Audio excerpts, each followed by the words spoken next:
Muito bem-vindos a mais um episódio aqui da Gu Prime Talks, o seu podcast para empresários e empreendedores que querem alavancar os seus negócios. E no episódio de hoje, minha querida amiga Aline Maraldi, tudo bem com você? Tudo jóia, Vinícius. É uma alegria estar aqui com você. Isso, alegria é minha. Espero contribuir o máximo possível e aprender contigo tudo que eu preciso. Ah, com certeza. Ó, só para vocês conhecerem um pouquinho mais da Aline, ela é empresária, palestrante, mentora, ela tem um movimento de saúde feminina que, nossa senhora, a gente vai conversar bastante sobre isso. Mas a primeira pergunta que não quer calar, que eu inicio todos os podcasts assim é: quem é Aline Maraldi? A Aline Maraldi é uma jovem senhora, recém-casada, comunicativa, adora plantas, adora cachorro, gosta de estar em contato com pessoas e com a natureza. Sou cristã, tenho minha fé definida, acredito em Jesus Cristo e na sua ressurreição. Né? E onde eu chego, eu não somente quero que a minha presença fique marcada, mas sim aquilo que eu vim fazer diante da minha fé. Uau, é sobre isso. E como que você criou este movimento, que você começou a ajudar mulheres? Porque assim, hoje você foi enfermeira por muito tempo, e a gente já vai falar sobre isso. Mas o que te levou a isso? Eu percebi que no ambiente de trabalho, no hospital, eu era muito procurada pelas minhas colegas de trabalho.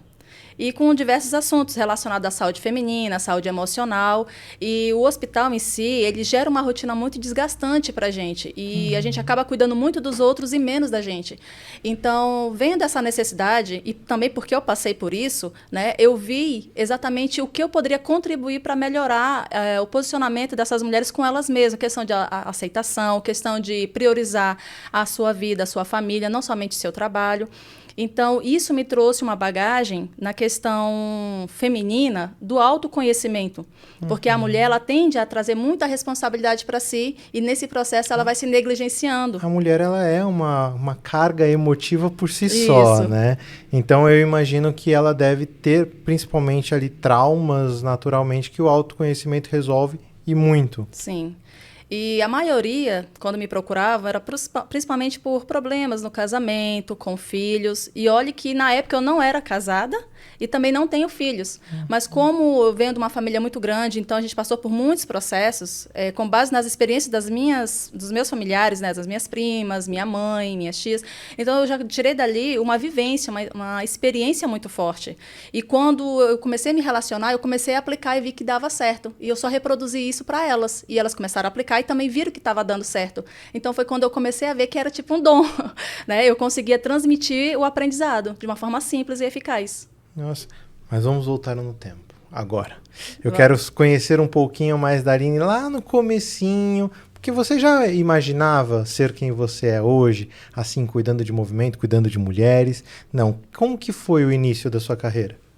Então, eu vou ter que voltar bem lá atrás.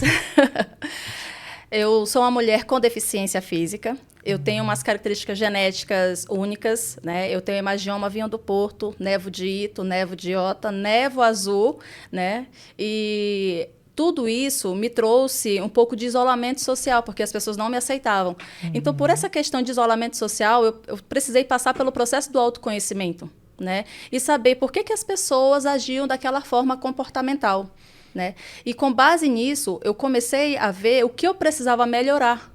Né? A gente só consegue melhorar quando a gente identifica os nossos pontos fracos. Né? E os nossos defeitos não nos classifica que nós somos uma pessoa ruim. Nós estamos no momento ruim, mas aquilo não nos define. Então, com base nisso, eu comecei a vir, né, a amadurecer um pouco precocemente, porque eu queria entender por que eu não era aceita. Então, isso já desde o tempo de escola? Isso, desde o tempo da escola, professores, faculdade. Então, eu sempre convivi com um pouco de resistência, né, com um pouco do preconceito de algumas pessoas. Mas eu entendi que a culpa também não era delas. Elas não tinham informação. Então, o medo que elas sentiam de não saber exatamente o que eu tinha, o que eu carregava, se era contagioso de alguma forma. Então, a falta de informação levava elas a me tratar daquela forma. Então, toda vez que eu conheço alguém, eu faço questão de falar sobre mim, eu faço questão de mostrar o meu corpo, principalmente para as mulheres que têm um padrão de beleza inatingível, que a mídia coloca, né? Então, eu simplesmente chego e falo, olha... O método Disney de ser, né? Princesas Disney. Isso. E aí eu começo a me expor, propriamente dito, né? E esse nível de consciência me trouxe uma maturidade muito forte. E eu sou grata hoje por ser assim, porque isso me trouxe uma leveza, também espiritual. Porque eu também desenvolvi a autocompaixão, né? Que legal. E você pode continuar? Pode continuar, claro. Aqui o espaço é seu. Pode ficar tranquila, colocar a mão em cima da mesa, se movimenta. Tiro o nervosismo, aqui é um bate-papo normal. A autocompaixão é um processo que a pessoa, ela desenvolve o carinho por ela mesma, o acolhimento com ela mesma. Às vezes você é o melhor amigo do seu amigo. Você tem as palavras certas para dizer para ele, você tem um afago, você tem um carinho, você não tem julgamentos, mas quando é com você mesmo, você é implacável, é cruel, é inseguro, é rígido, acha que só vai dar certo se for perfeito. Aí já vem outra coisa, que é o perfeccionismo, por falta da autocompaixão. Então eu percebi que o meu corpo não era perfeito, que o que uma pessoa fazia, eu poderia até fazer, mas eu ia demorar um pouco mais de tempo para executar aquela atividade. Eu não me deixei levar pela competitividade exacerbada. Desculpa. Exacerbada. Porque a nossa sociedade, ela nos impõe isso, que eu tenho que competir com você, eu tenho que ser melhor do que você para então eu ser uma pessoa de sucesso. E no processo de autocompaixão, eu percebi que eu não precisava disso. Eu não precisava ter um corpo perfeito, eu não precisava fazer coisas que me violentariam emocionalmente, né? Então, com base na autocompaixão, eu me aceitar, eu me acalentar quando eu precisava, né? Isso me trouxe essa identidade que, primeiro, eu só posso dar para o outro aquilo que eu já tenho para mim. Então, então, tem muitas pessoas que dão o que não tem, e em poucos dias você vê que tudo era uma mentira, né? É quando as pessoas se frustram umas com as outras, acham que aquela amizade foi falsa, mas na verdade não é. A pessoa ela tentou dar para você aquilo que na verdade ela também está buscando. Sim. E a gente só descobre isso fazendo o processo de autocompaixão, que para mim foi libertador. Verdade, você falou uma coisa aí que é de suma importância. Não tem como nós darmos algo para alguém que nós mesmos estamos buscando, né? É difícil porque você acaba se frustrando realmente com toda uma situação. Porque você tem que entregar aquilo que é de melhor de você. Porque aí você consegue impactar não só emocionalmente as pessoas, mas também ajudar ela de fato no que ela necessita, né? Mas me fala aí, qual que era o seu maior sonho quando era criança? Você já pensava em impactar essas mulheres? Você que virou, quero ser astronauta e não era isso. Como que era isso? Meu primeiro sonho era ser bióloga. Então, eu sou apaixonada por planta, por animais. Então, isso é desde a minha primeira infância, né? E com o passar do tempo, eu queria ser bailarina, olha só. E a deficiência, né, era algo que me limitava completamente para fazer isso, que eu só fui andar, propriamente dito, aos 5 anos. Então, a minha mãe, nesse momento, eu quero, né, enaltecer a minha mãe pela coragem, por ela nunca ter me abandonado, por ela sempre ter acreditado em mim. E mesmo que todos os médicos diziam que eu não iria ter perspectiva, que eu não iria andar, que eu ia ter déficits cognitivos, não ia desenvolver, ela sempre acreditou em mim. Então, a dona Rosalina, ela é responsável por essa mulher que está aqui hoje, né? Uau. E eu só tenho a agradecer à mãe que eu tive, né, que eu tenho, por nunca ter desistido nem de mim, nem dos meus irmãos. E esse sonho de ser bailarina, eu até realizei na escola. Eu entrei na fanfarra, nós tínhamos um corpo coreográfico. Então, assim, eu não deixava as minhas limitações me impedir de realizar o que eu almejava, né? Eu queria ser bailarina, não importasse se era de uma grande ou uma pequena banda, eu simplesmente queria dançar. Então, no desfile de 7 de setembro, na minha cidade, eu desfilava, dançava e realizei esse sonho também. Sua cidade, onde que era? Onde você nasceu? Porto Velho, Rondônia. Rondônia. E o que você veio fazer aqui em São Paulo? Como que foi essa transição? Mas eu sei que foi muito tempo depois, é porque a gente conhece os bastidores? Não, mas... Não vamos falar isso depois. Vamos voltar aqui porque eu quero fazer o seguinte. O que te levou a ser enfermeira? Antes da gente falar sobre vir para São Paulo e tudo mais. A questão da enfermagem me encontrou. Foi uma questão de oportunidade no primeiro momento. E depois virou uma paixão. E hoje realmente é uma profissão que eu carrego no meu coração mesmo. É algo especial, né? Quando surgiu a oportunidade de fazer, na época, o técnico de enfermagem, não veio para mim essa oportunidade, veio para um dos meus irmãos. Aí eu tenho 3 irmãos, o Tiago, o Vinícius e o Andrews. E o primeiro disse que não queria, o segundo também disse que não queria, e o terceiro, ele era muito jovem, não podia fazer. Então eu perguntei, por que não? eu fazer. Não me foi oferecido. Tô aqui mesmo. Aí as pessoas ficavam assim, não, mas você tem uma deficiência, não, mas você é assim, você é assim. Então as pessoas me colocavam limitações que eu sabia que eu tinha, mas não me tornava incapaz. Entendi. Então eu comecei a fazer o técnico. Eu falei assim, não, mas me deixa aí, me dá a oportunidade. Então, falando sobre a oportunidade, às vezes você quer que a oportunidade esteja ali, na sua porta. E ela não vai estar ali na sua porta, ela vai esperar você agarrar ela. Então, saiba identificar o momento que a oportunidade, ela te encontra, né? E ela tem cheiro. A oportunidade, ela tem um perfume. Então, quando eu consegui identificar aquele perfume, eu falei, isso é para mim. Eu não sei o que é, mas é para mim. Você sente no seu coração aquilo vibrando forte. Eu senti isso. E eu comecei a fazer o técnico de enfermagem. Faltando 1 ano e pouco para eu terminar meu técnico, eu já tinha passado no concurso do Estado. E acelerei meu processo de aprendizado e conclusão do curso. Já trabalhando no Estado, fiz a faculdade de enfermagem. Então, foi ali que eu me encontrei. Porque como eu já estava passando pelo processo de autocompaixão, a enfermagem ela traz muito isso. Eu dou para o outro aquilo que eu tenho, que é o cuidado, é o zelo, é a arte do cuidar, né? Só que tem muitas pessoas que acabam confundindo isso, né? Não valorizando o seu serviço, ela mistura muito, ela fica perdida.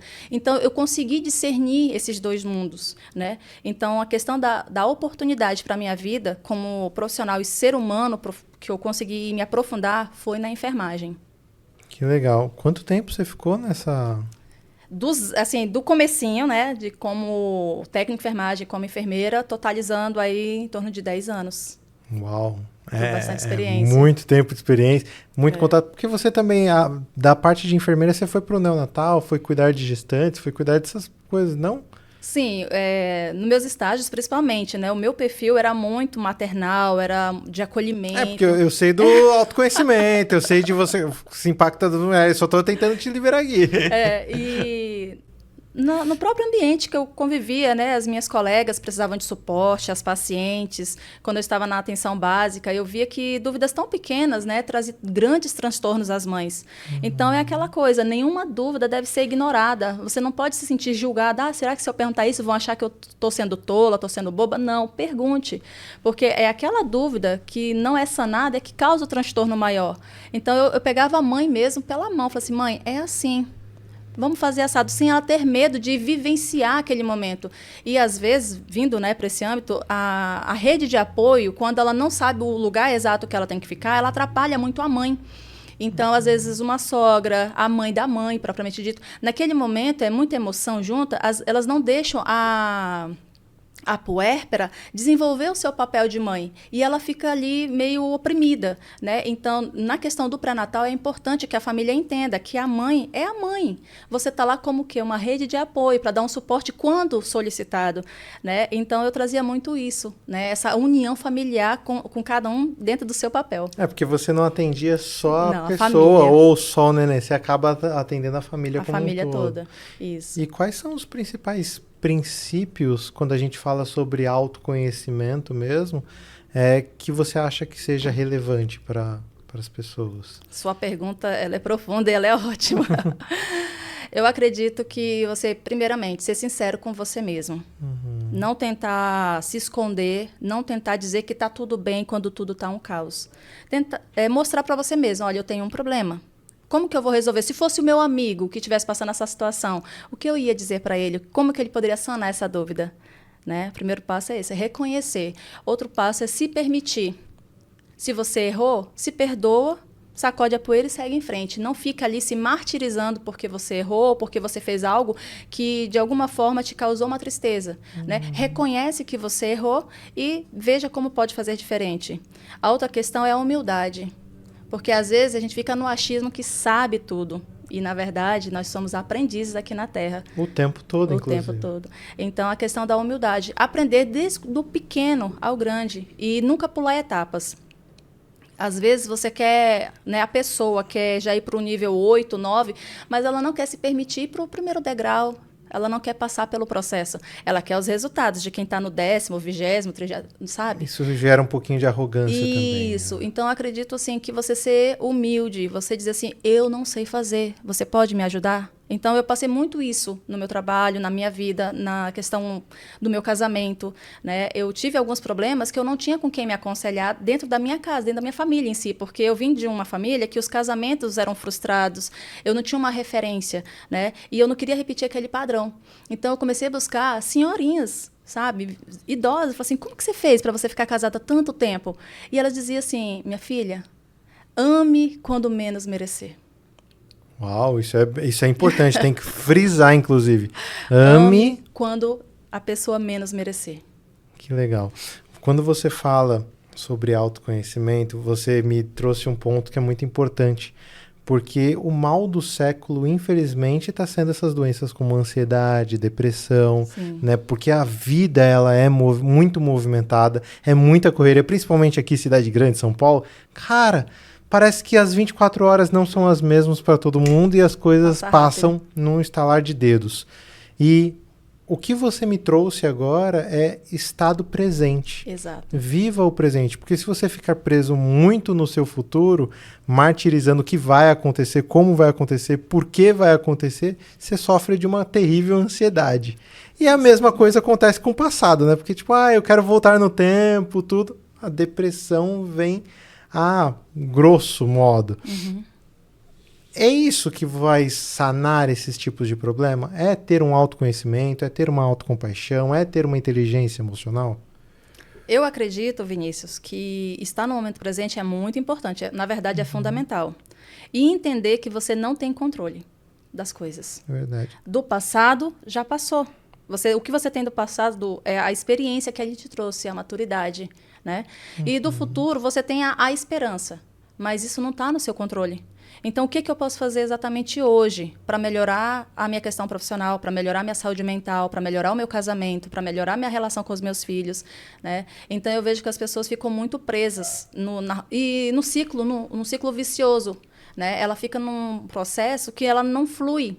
Né? Ou ela está presa no passado, se amargurando das coisas erradas ou que não deram certo, ou se sentindo a grande vítima, porque tem um processo de vitimização também muito forte, quando a gente lembra muito do passado. E quando a gente pensa muito no futuro, a gente quer o autoritarismo. Eu quero que seja daquela forma, daquele jeito, né? E sendo que isso não está no nosso controle. É reconhecer. E lembrando, lógico, que a gente não está minimizando essas dores em nenhum momento, até porque quem passou por depressão sabe exatamente o que é, e é questão hormonal, é questão de uma série de processos, metabólica, né? Eu mesma passei. Até precisei de suporte para identificar que eu estava nesse processo. Eu fiz uma transição muito, muito abrupta, eu não estava preparada para o que estava acontecendo, foi algo bom, mas, ao mesmo tempo, foi algo que me trouxe muitos transtornos. Então, até para o bom, você tem que estar preparado. Tudo que vem muito abrupto te causa um impacto emocional. Isso fez com que eu ganhasse em torno de 30 quilos, né? Isso fez com que eu me isolasse. E olha que eu sou uma pessoa muito comunicativa, eu gosto de estar em movimento. E aí as pessoas disseram para mim, meus amigos, falaram assim, olha, você não está bem, está acontecendo alguma coisa? Então, eu não reconheci no primeiro momento, eu precisei de uma ajuda externa, né? Para eu poder entender o que estava acontecendo comigo. Então, eu não estou falando de uma coisa que eu não passei, que eu não vivi, né? E a mulher, novamente voltando, ela tem a dificuldade de dizer a sua dor. Né? Então, quando eu entendi que quando eu abria a boca, eu me curava. Quando eu dizia o que eu estava passando, eu não somente me curava 2 vezes, mas eu também ajudava a quem estava do meu lado. Acho que isso até vai um pouquinho além da mulher, né? Porque acho que o ser humano por si só, quando entra a variável humana, a gente tem esses pequenos problemas, né? O homem também, ele é muito recluso, ele acha que é o todo-poderoso, super-homem, eu faço, eu posso, não pode chorar, né? Porque agora não, porque já tá melhor, mas antigamente não posso chorar, eu sou o cara, eu tenho que resolver. E acaba não trazendo essas dificuldades emocionais, né? Sim. Acho que a mulher sempre foi a nossa base que a referência, dava esse suporte emocional, né? Como que você vê essa situação do relacionamento em si entre um homem e uma mulher? Eu vejo que, além da cumplicidade, tem que ter o respeito, tem que ter a compreensão do momento. Às vezes, você quer ter um assunto sério com seu cônjuge, mas você não fez a leitura do ambiente, não é o melhor momento, você não se preocupou como está a pessoa. Você tem que falar com o seu marido, ok. Mas e a pessoa do seu marido como está? Então, eu vejo que hoje muitos casais têm conflitos por não saber fazer a leitura um do outro. É como se fossem dois estranhos morando juntos, né? Então, tem aquelas situações. Eu morei com fulano, fui casada há 20 anos e nunca conheci ele. Por quê? Você nunca procurou ter intimidade com a pessoa. Então, eu acredito que o que vai diminuir os conflitos dentro da casa, dentro de um casamento, é você realmente conhecer o seu parceiro, sua parceira, você dar o suporte emocional que ele precisa. A gente volta naquela frase, ame quando menos merecer. Porque quando você pratica aquele amor genuíno, você não está dizendo que você concorda com o errado que a pessoa fez, ou com aquele momento que a pessoa está fora da casinha, vamos dizer assim, né? Você simplesmente está acolhendo ela com amor, com carinho, generosidade, para que no momento propício você venha conversar de forma saudável, sem ofensa, sem magoar, sem ofender e sem destruir a sua própria família, né? Porque hoje o que acontece? Os pais, por questões tão pequenas, tão ínfimas, destroem a própria família e os filhos ficam à derivas. Sem referência. Então, o que eu poderia deixar para um casal, tenham cumplicidade, tenham intimidade com o outro. A intimidade, quando eu falo, não somente a sexual, mas o conhecimento. Leia o momento que a sua esposa está. Ela está num momento legal? Tem alguma coisa afligindo ela? Como é a relação sua com seus filhos? Tem alguma coisa que você pode estar contribuindo? E vice-versa, tanto o homem quanto a mulher. E outra coisa que é fundamental, Vinícius, na minha opinião, né? Quando a gente casa, os nossos familiares, eles têm que ficar como os nossos parentes próximos, mas não a gente ficar trazendo aquela família para a nossa família atual, porque é uma nova família se estruturando. E quando tem muita interferência do sogro, da sogra, ou da mãe de um, ou da mãe do outro, os pais dos outros, né? Gera um conflito, gera divergência. Então, a partir do momento que você se unir com seu marido, você se unir com a sua esposa, vocês deixarão o pai e a mãe de vocês e vão viver a vida de vocês e vão aprender um com o outro. Vai ter erros e vai ter acertos também. E não vai ter perdas, vai ter aprendizado. Então, é entender isso, que tudo o que acontecer vai contribuir para o aprendizado dos dois. Lógico, não é um mar de rosas, Não né? é. A gente vai ter ter os desafios. pequenas pedras no caminho, mas nada que não possa ser superado, de fato. E quando você fala isso, isso é muito importante frisar realmente, porque assim, o homem por si só, ele já meio que está acostumado a deixar os pais para constituir uma nova família. Sim. Já as mulheres, elas têm um laço emocional um pouco mais forte, né? Não que o homem seja displicente, mas é porque, queira ou não queira, a mulher é o nosso laço emocional. Então, é bom realmente frisar isso, porque quando você sai dos pais para constituir uma família entre um homem e uma mulher, e aqui não falando independente de sexo, independente de nada, não. Duas pessoas, quando elas saem, elas estão constituindo uma família, de fato. Isso. Então, elas têm que romper esses laços, queira ou não queira. Não é para sempre. É aquela teoria do elástico, né, que eu gosto de brincar. Quando você está criando novas fórmulas, novas emoções, novas instituições, ou até novos níveis, seja para o âmbito profissional, ou seja, para o lado pessoal, você está subindo níveis, ou você traz a pessoa para não tensionar os elásticos, ou você rompe eles. Só que na maioria dos casos, não tem como a pessoa ela realmente está estagnada ali. Né? Então a gente tem que romper os laços de fato, constituir uma nova família, constituir os novos desafios. Faz sentido? Faz. E reforçando, dentro do que você está falando, Vinícius, as pessoas às vezes esquecem que são duas famílias diferentes formando uma. Então, pode ser que surja credo religioso diferente no processo, pode ser que alimentação, eu comia isso na casa dos meus pais, eu comia isso na casa da minha mãe, então vai ter conflitos alimentares. Então, não somente duas pessoas, eu falo que são duas famílias juntas tentando formar uma. Verdade. Né? Então, são conceitos culturais ali que vão mesclar. Então, o que for aproveitável um para o outro, pegue com carinho e aplique. Mas aquilo que você vê que vai trazer muito conflito, deixa ali em stand-by, não precisa você conflitar. Vai com paciência, seja flexível, seja maduro. E também seja autêntico. Não diga uma coisa que você não sente, que você não quer. Porque a mentira, né, quando ela começa a impregnar no relacionamento, ela vem com essas pequenas coisinhas. Você gostou disso? Eu gostei. Sendo que você não gostou e você não teve coragem de dizer que não gostou. E é aí que a gente começa a dar Isso espaço. se torna uma bola de neve Isso. maravilhosa. Então, sempre manter a honestidade com o casal. Amor, você gostou disso? Ah, amor, eu prefiro de tal forma. Então, eu prefiro tal alimento. Então, seja sincera, sem magoar, porque para falar a verdade, a gente não precisa magoar os outros. Sim. Né? Tem que ter um tato, né? Isso. Você tem que saber escolher as palavras. Quando você não sabe o que dizer, então, fica com a boca fechada. Que boca Isso. calada não entra mosca. E só respira. Ditado popular é o mais certo de todos. Porque às vezes as pessoas acham que porque tem razão, ela se dá o direito de dizer palavras hostis para o outro, porque ela tem razão. E não é porque você tem razão que você tem o direito de ferir o outro. E ainda mais quando esse outro dorme com você, compartilha uma vida com você. Esse outro não é o capacho, não é uma pessoa que não tem dignidade. Você está ferindo a dignidade do seu parceiro, da sua parceira. Então, é sobre isso. Quando eu converso com as mulheres, não somente com mulheres, eu também converso com homens, né?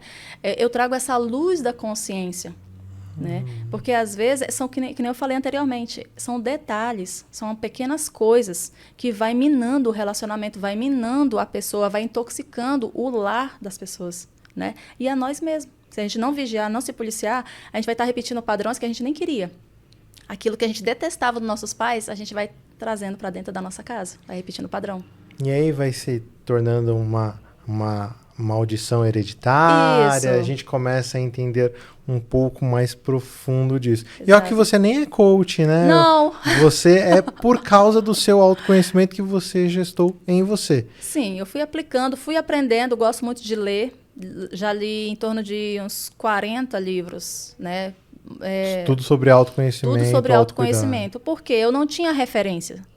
E, na época, eu não tinha recursos financeiros de buscar um profissional, um psicólogo, até mesmo um psiquiatra, porque a minha cabeça ficava muito confusa diante de muita informação. Então, como eu era uma pessoa atípica, eu queria entender. Começou tudo assim, por que as pessoas rejeitam as outras? Queria entender o comportamento humano, de fato. Exato, Entendi. começou aí.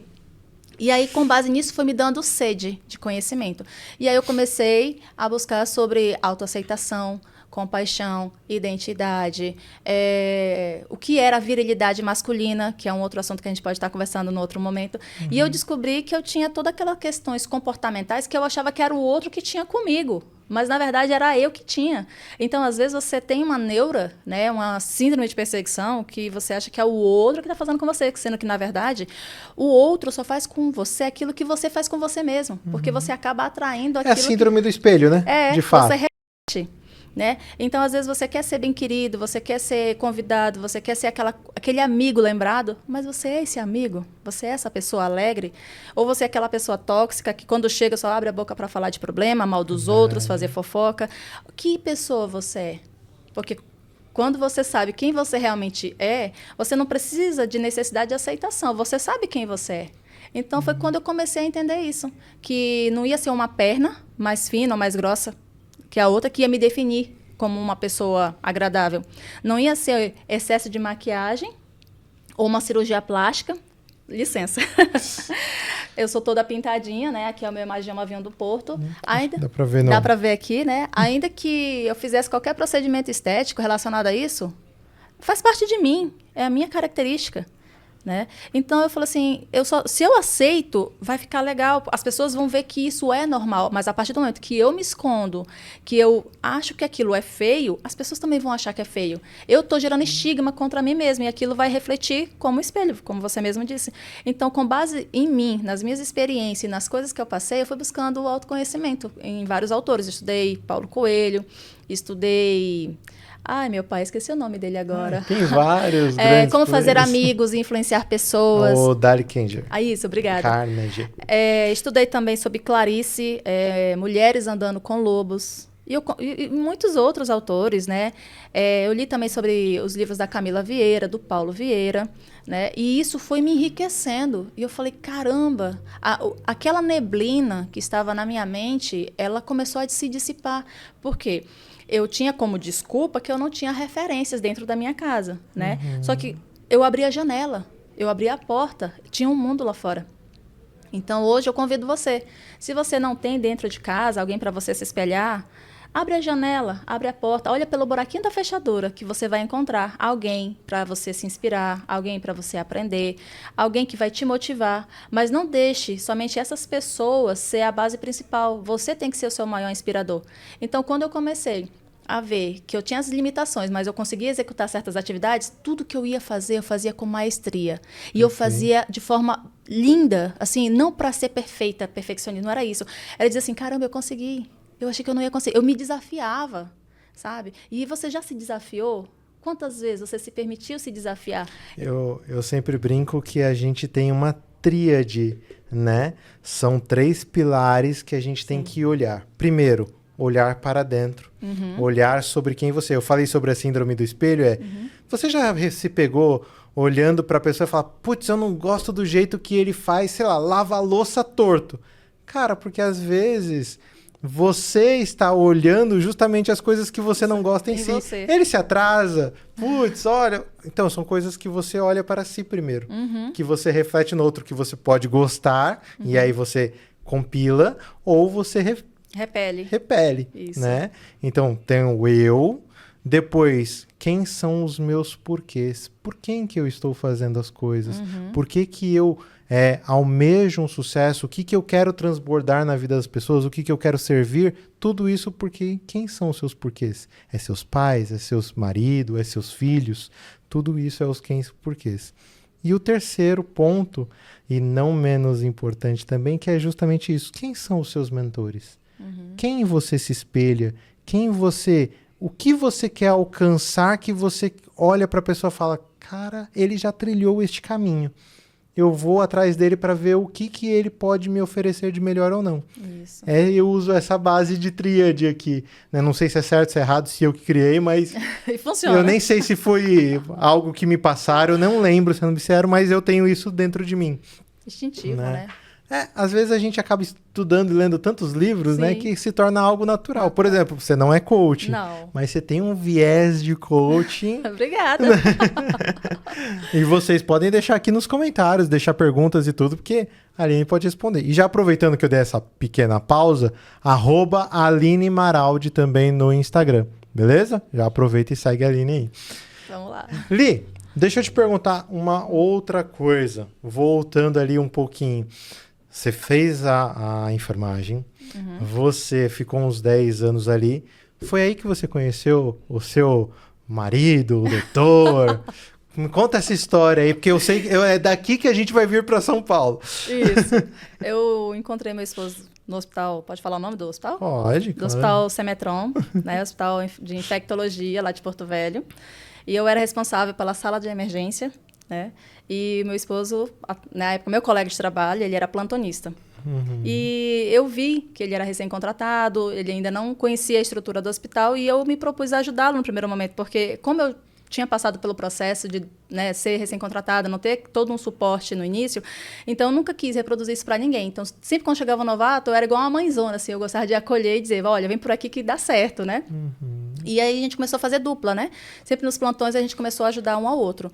E eu mudei de setor, e ainda assim a gente continuou tendo um contato mais forte, né? Porque eu fui para um setor chamado regulação, e nessa época o Rodrigo, né? O doutor Rodrigo estava com muito paciente grave. Que inclusive tem podcast dele. E dentro do serviço que eu fazia, eu procurava auxiliá-lo da melhor maneira. Eu sempre perguntava, doutor, qual o exame o senhor está precisando para o seu paciente melhorar para fechar um diagnóstico? Então, eu via o empenho dele. Então, pelo empenho dele, eu me motivava também, porque hoje é muito difícil você ver um médico realmente aplicado, entregue, a fim de tratar a causa da doença e não só os seus sintomas. Perfeito. E o Rodrigo, ele tem muito isso, né? Então, aquilo me motivava a ficar ali o tempo, né, cada vez mais dando esse suporte para ele.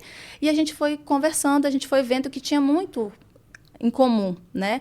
E até um dia a gente resolveu fazer um passeio. Ele estava com uma das irmãs, né, um pouco agitada, e eu me propus a ajudá-lo nesse processo. E foi ali que a gente começou a ver que não existia somente profissionalismo ou amizade, a gente se amava, era um amor platô, né?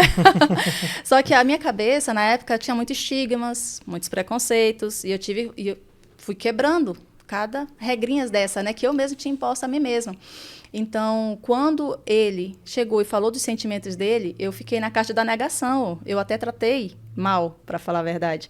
Eu não acreditava que aquilo poderia ser possível, né? E ele simplesmente falou assim, olha, eu sei que você me ama, esse é o seu jeito de se defender das suas emoções. Quando ele falou aquilo, virou uma chave em mim. Por que eu tinha medo de ser feliz? Me veio essa pergunta. Do que eu tenho medo? Né? É a pessoa que eu sempre quis, uma pessoa amável, gentil, e eu fui vendo nele aquilo que eu realmente tinha pedido para Deus, um companheiro, um esposo, e foi quando eu resolvi me permitir, quebrando os paradigmas, as crenças, a cultura, que também estava enraizada dentro de mim, desde questão familiar, e também que a própria sociedade tinha imposto. Atualmente, algumas pessoas acham que enfermeira é vista como um objeto sexual, ou um suporte vulgar para médicos, né? Usando as palavras mais amenas, né, no sentido. E aquilo me trazia muito desconforto, porque as pessoas, quando me viam com ele, né, algumas colegas de trabalho, falaram assim, você virou marmitinha do médico? Putz, complicado. E aquilo me causava muita irritação, né? E eu dizia assim, poxa, mas por que eu sou tratada dessa forma? E diziam elas que era uma brincadeira. Aí vem a questão da brincadeira. As pessoas só fazem com a gente aquilo que a gente permite. Então, eu comecei a me posicionar. Não de forma enérgica, nem de forma hostil ou briguenta. Eu fui me Você posicionando. nem tem estilo para isso. Isso, aí eu fui me posicionando. E aí eu falei, não, eu sou esposa. Eu e meu esposo, a gente namorou escondido durante 1 ano e meio. Porque eu tinha muita imaturidade, eu não estava preparada para assumir esse relacionamento com ele, né? E por conta, não das outras pessoas em si, mas era porque eu em si não estava preparada. Então, às vezes eu jogava a culpa nas pessoas, que as pessoas iam falar isso, aquilo outro de mim, mas quando na verdade era eu mesma que estava me criticando. Então, quando eu me libertei disso, eu simplesmente olhei para Rodrigo e falei assim, vamos sim, vamos assumir. E foi quando a gente assumiu para todo mundo que a gente não era um caso, eu não era uma mulher vulgar, de ser marmitinha de homem algum, e que sim, eu era esposa. E assumi o meu papel a partir daquele dia e me posicionei como senhora. Eu entrei um pouquinho neste assunto porque você acaba... Até a voz embarga. O emocional fala um pouquinho mais alto. Porque a gente revive um pouco, né? Desculpa, do processo. Então, às vezes, a gente vai sucumbindo o amor dentro de nós. E vai matando. O amor, ele é uma semente. Verdade. E aí, quando a semente está saindo da terra, soltando suas primeiras folhagens, o seu perfume, porque a semente, ela solta um pequeno perfume, porque tem um óleo essencial ali, que é para proteção da planta. E a gente não rega ou não cuida de forma apropriada, a gente está matando aquilo. E, às vezes, a gente acha que não vive o extraordinário porque não tivemos oportunidades. Eu digo isso com experiência própria. Nós temos oportunidades, sim. O que acontece é que as pessoas não têm coragem. Elas se acovardam. Então, para você viver realmente o tal do extraordinário, viver o sublime, você vai ter que passar pelo processo da coragem. Porque só os corajosos são dignos de viver esses momentos extraordinários. Atrás de um grande medo é onde está o seu maior talento. Isso é aí. um fato. Isso é um mesmo. fato. Mas eu entrei um pouquinho mais nessa conduta. Tudo bem. Porque depois vocês meio que se juntaram. Ele fala sobre saúde blindada e alta performance, certo? E você já vinha com esse viés de cuidar de pessoas, autoconhecimento, inteligência emocional. E quando vocês se uniram, aí que surgiu o movimento de cuidar da saúde das mulheres, não só a parte emocional, como a parte metabólica também, tudo isso. E você também falou, aí já aproveitando os óleos essenciais também, eu sei que você tem um viés disso. Me conta toda essa jornada. Eu sou muito adepta das práticas integrativas, né? Alternativas. Eu gosto muito de óleos essenciais, sei dos seus benefícios. Eu não desprezo os benefícios de um chazinho, velho e bom antigo chazinho. Um chazinho é aquele que acalma todo mal. Isso. A alimentação, uma boa alimentação. Estar alimentado é diferente de estar nutrido. E com o Rodrigo eu aprendi com profundidade o que é você estar nutrido. Né? Hoje a gente está alimentada, a sociedade está alimentada com rações, vamos dizer assim, com grãos, né? Com farináceos. Ela não está alimentada. Por isso, muitas das vezes, vêm os problemas metabólicos, como também emocionais. Hoje já tem estudo que fala que ansiedade, depressões também têm causas relacionadas à alimentação e funcionalidade do intestino. E com essas práticas integrativas, quando eu apliquei em mim, que eu melhorei, comecei a direcionar para as minhas pupilas, né? E elas começaram a me dar feedback, falaram assim, olha, deu certo isso para mim, deu certo aquilo e tal. E eram cuidados que antigamente eram feitos que foram se perdendo no processo. Então, eu sou muito de valorizar as nossas origens, de onde nós viemos, e cada região tem o seu vigor. Então, a gente não desprezar esse conhecimento milenar, né? E o que me trouxe para São Paulo foi justamente os óleos essenciais, né? Respondendo uma das perguntas que você me fez, nós tivemos uns eventos da doTERRA, a qual eu fui estudando um pouco mais e fui me apaixonando cada vez mais por essa empresa. E eu comecei a ver os resultados que ela trazia não somente em mim, mas no meio que eu estava e financeiramente. E ali me deu um start, falei assim, cara, eu vou ser empreendedora. E eu era do serviço público, né, estatutária e tudo mais. E eu falei, mas eu não sei por onde começar. E eu não quero ser aquele ditado, para quem não sabe o que quer, qualquer caminho serve. Então, eu já tinha nítido na minha cabeça, eu não posso pegar qualquer caminho, eu preciso de um direcionamento. Então, a doTERRA, para mim, foi uma trilha, né? Eu digo que foi uma trilha porque ela me deu os conceitos principais do que é ser empreendedor, de como você administrar um pequeno negócio, como você vai fazendo capacitações, você vai se aprimorando, como que é o network, o que era a network, eu não sabia nem o que era a network. E o meu esposo sempre acreditando em mim. E o mais legal foi isso, né? Que eu me casei com uma pessoa que, tipo, amor, isso aqui é pra você, isso aqui dá certo pra você. E às vezes eu nem sabia do que era, mas como eu disse anteriormente... Te motivava. Me motivava e a oportunidade tem o seu perfume. E eu falei, nossa, vou lá, vou tentar, não custa nada eu tentar. E aí eu fui vendo que a medicina integrativa, funcional integrativa, dentro dela também tem os recursos de óleos essenciais. E eu falei, então é isso aqui. Olha, tudo faz sentido. Tudo faz sentido. E aí o meu esposo falou assim, amor, eu vou cuidar da parte nutricional, metabólica das pessoas, mas eu preciso de alguém que me dê um suporte na questão emocional, na questão feminina das mulheres. O que você acha? Aí eu fiquei pensando, no primeiro momento, eu falei assim, mas São Paulo, eu nunca fui para cidade grande, me veio aquele medo, né? Aí eu lembrei que para a gente desfrutar do extraordinário, você tem que ter o quê? Coragem. E eu falei, tudo bem, vamos para São Paulo. E chegamos aqui, para minha surpresa, numa reunião de amigos, eu falei um pouco sobre mim e tinha uma empresária ali naquele ambiente chamada Ana Teles. E ela viu aquela história eu contando, ela me convidou já para participar do evento dela. E desse evento eu já não parei mais. E foi quando começou esse movimento aqui em São Paulo e está sendo... extraordinário, está sendo um período muito, muito alegre na minha vida, porque eu não me imaginava aqui, né, fazendo o que eu estou fazendo.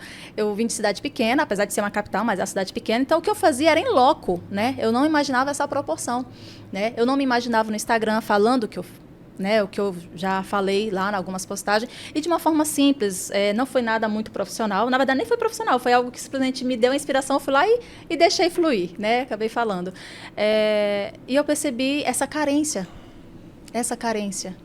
porque a gente é ensinado na escola geografia, matemática, português, não que não sejam importantes, são, né, fundamentais para o nosso aprendizado, mas a gente não é ensinado a mexer com dinheiro, a ter inteligência financeira. A gente não é ensinado a ter inteligência emocional. Os professores têm um desafio diário de lidar com alunos, além dos seus hormônios desalinhados, mas com comportamentos hostis, né? Então, eu percebi que tudo começa cada vez onde? pior, né? Infelizmente. Isso. E tudo começa onde? Dentro dos lares. E a mulher, ela é o coração da casa. Se a mulher está desestabilizada, todo mundo está no sal. Isso é verdade. O pior é que é verdade. Eu falo assim... A base estrutural de uma casa, de uma família nova, por mais que o homem é o cara que vai, que protege, tudo, cara, se não tem uma mulher por trás, uma base sólida... A mulher ela é uma referência, né? Um exemplo, quando a mulher ela fica viúva, ela consegue...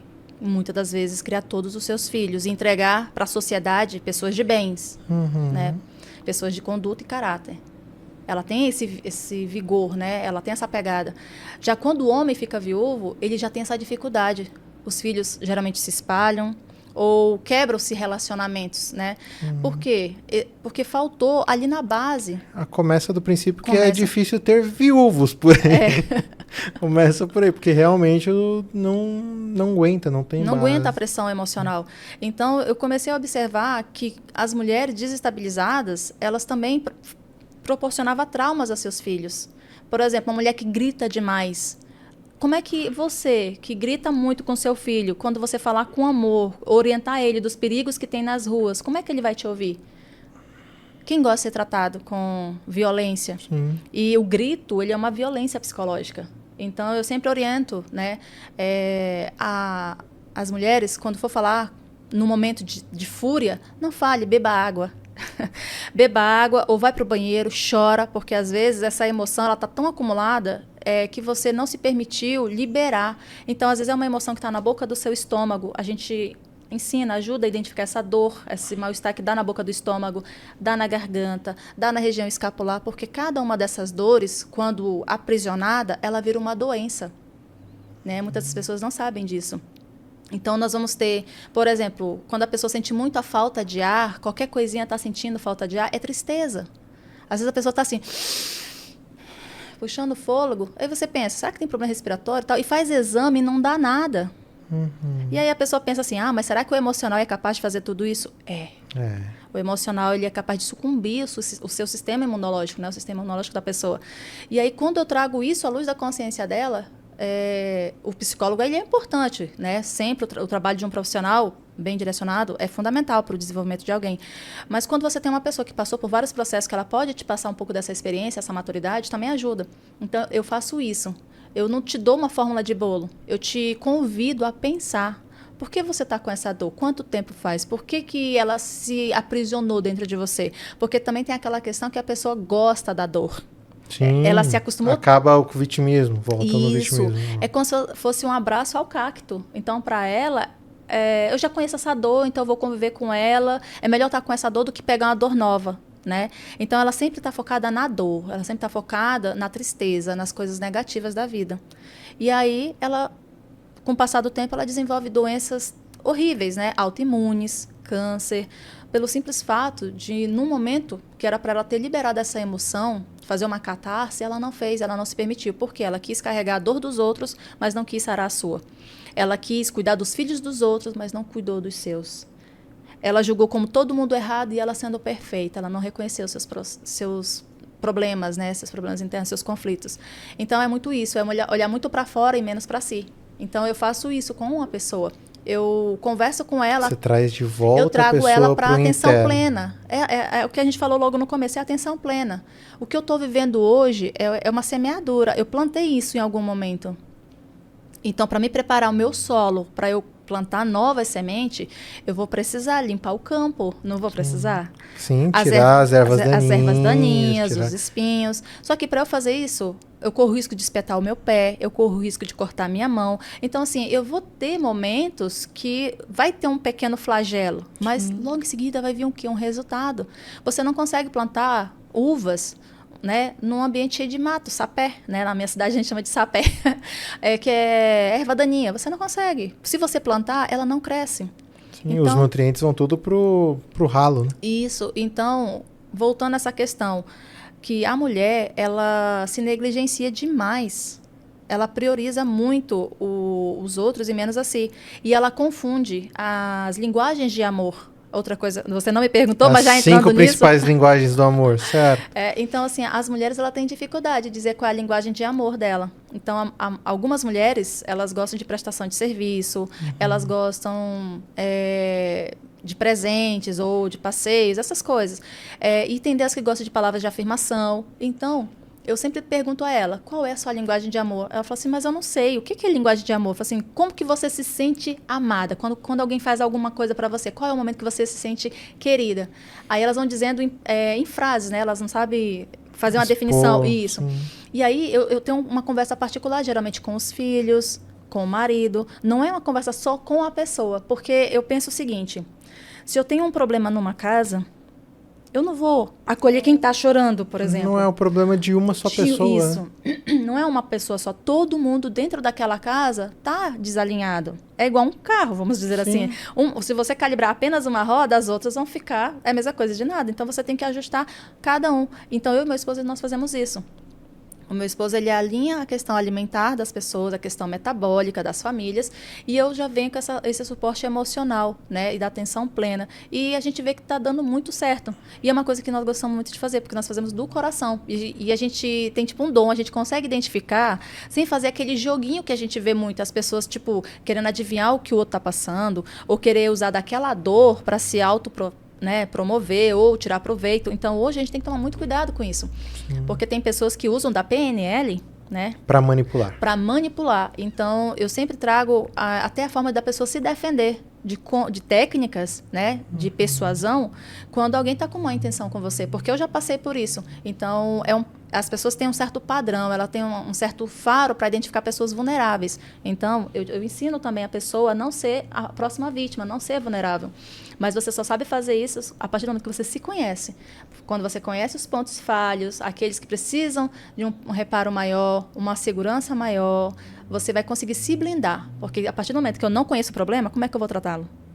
Não tem como. Perfeito. Né? Perfeito. E só para frisar aqui, para quem não conhece PNL, que eu duvido, é programação neurolinguística. Obrigada. Não. E você também fez PNL, né?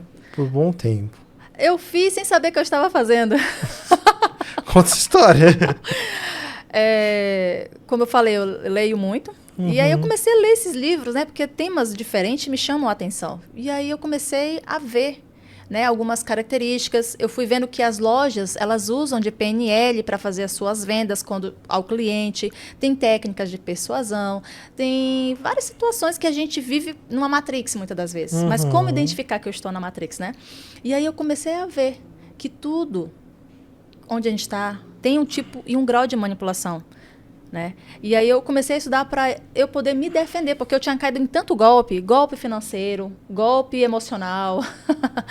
E eu falei, caramba, o que tá de errado? E aí eu descobri, falando da questão bíblica agora, né? Eu leio muito Provérbios, então tem uma passagem que fala assim, que a nossa mente não deve ser igual a uma cidade sem muralhas. Porque os saqueadores podem entrar a hora que quiser. Verdade, você tem que blindar a sua mente. E aí eu comecei a refletir sobre isso. Mas como que se faz uma muralha, uma proteção mental, né, para essa situação? E aí foi quando eu descobri, né, a programação neurolinguística, que ela é usada para o bem. Né? Ela foi feita para o bem, só que pessoas usam das técnicas para fazer outras situações. Estelionato, por exemplo, ou fazer... não vou dizer que é evidência, né? Assim, mas tentar manipular a pessoa de alguma forma, né? E fazer com que ela perca o seu lado racional. Né? Então, foi isso que me chamou a atenção. Eu, primeiramente, me defender e ajudar as outras pessoas a não cair em situações desagradáveis. Porque imagina você passar um golpe financeiro ou um golpe emocional, a pessoa que você mais confiou de alguma forma lhe traiu. Mas por quê? Porque a gente não tinha uma proteção. Abriu as barreiras emocionais. Exatamente. É o tal do orar e vigiar. Então, como é que eu vigio? Né? Quais são as técnicas de vigília que eu tenho para a minha mente? O que eu ando assistindo? Até um programa de TV, se você observar, tem uma PNL ali. Com certeza. Programa infantil tem PNL.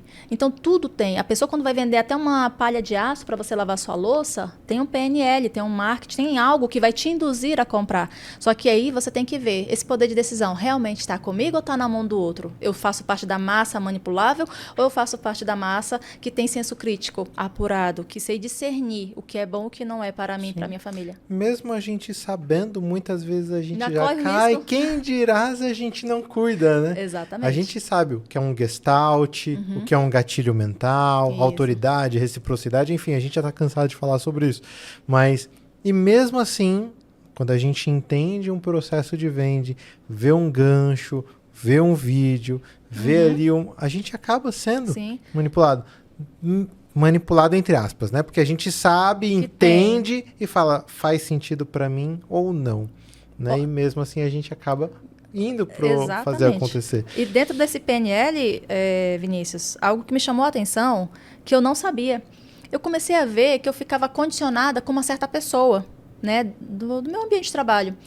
E aí, toda vez que ela pegava na minha mão, ela me cumprimentava, ela tinha um jeito específico de pegar na minha mão. E eu sou muito observadora. E quando ela me dava um comando, uma ordem, eu não sabia dizer não para ela. E eu ficava assim, meu Deus, depois que quando eu fazia o que ela tinha me pedido, eu ficava assim, mas por que que eu Caía a fiz isso? ficha.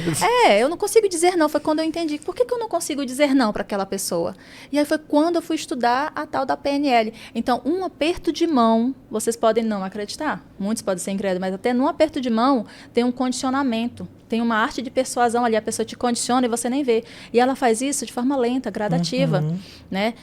Às vezes até em relacionamento abusivo. Às vezes tem mulheres que estão em relacionamento abusivo, Nem percebe. nem percebe. Ela também nem consegue se desvencilhar, porque tantos gatilhos um atrás do outro, que ela se sente realmente uma prisioneira mental, né? E aí acaba desenvolvendo até síndrome de Estocolmo, né? Que é outro assunto que a gente pode estar abordando mais para frente. E como eu identifico isso? Né? Você pode ver o Donald Trump, como que ele aperta as mãos dos outros presidentes, dos outros líderes, né? Como que o nosso presidente cumprimenta, como o seu pai lhe cumprimenta, como você cumprimenta as outras pessoas. Então, a nossa linguagem corporal, ela fala. A nossa mente pode até mentir, mas o nosso corpo, ele não mente. Ele nunca mente. Então, a pessoa pode até estar falando uma mentira para você, você pode estar em dúvida do que ela está dizendo, mas o corpo dela vai dizer para você se aquilo é um fato ou não é. E como que a gente faz isso? Passando pelo autoconhecimento. Verdade, porque aí você consegue entender não só o que ela fala, não é só a condução oratória, mas sim a essência da pessoa. Saber exatamente se ela é de boa índole ou não. Sim. Perfeito. Às vezes a pessoa pede dinheiro emprestado a um familiar, e aquele familiar nunca consegue dizer não. Por quê? Porque quem vai pedir, ele já sabe como pedir, ele já sabe o que contar para você. Ele já sabe a melancolia de onde te atinge. Porque você já deixou claro. Já deixou claro. Às vezes até a música que você escuta já está falando a sua fragilidade emocional. Sim. Uma música, um toque no celular, um desenho, uma roupa, uma vestimenta, um anel, até um anel pode falar muito sobre você. E a gente nem sabe muitas das vezes, né? Então é sobre isso, é sobre se defender de pessoas oportunistas. Esse é um pouco do meu intuito, né? Não é que eu julgo as pessoas como maus, não. Elas estão naquele momento como maus, porque todo mundo, até, teoricamente, nasce bom. Conforme as suas experiências, que elas decidem o que elas vão ser, se vão praticar o bem ou vão praticar o mal. Mas não quer dizer que seja uma sentença, ela tem a oportunidade de mudar quando ela quiser, né? Só que para a gente não ficar suscetível a esses ataques, né? E passar de sabores, a gente precisa também se proteger. Com quem que eu vou fechar negócio? Com quem eu vou trazer para dentro da minha casa? Quem vai ser os meus amigos? Quem eu vou permitir que vai estar no meu rol de amizades, no grau íntimo, particular, intimidade? Então, eu acredito que a PNL ela serve para isso também. Para você conhecer o indivíduo de uma forma mais discreta. Sem você perguntar muita coisa para ele. Só avaliar, só estudar. E não também fazer julgamentos errados. Como eu falei, o corpo fala. E ele não mente. Perfeito. Justamente porque quando a gente já sabe que é um padrão de costume que nós somos a margem das 5 pessoas que a gente mais convive. Isso aqui a maioria já fala o tempo todo.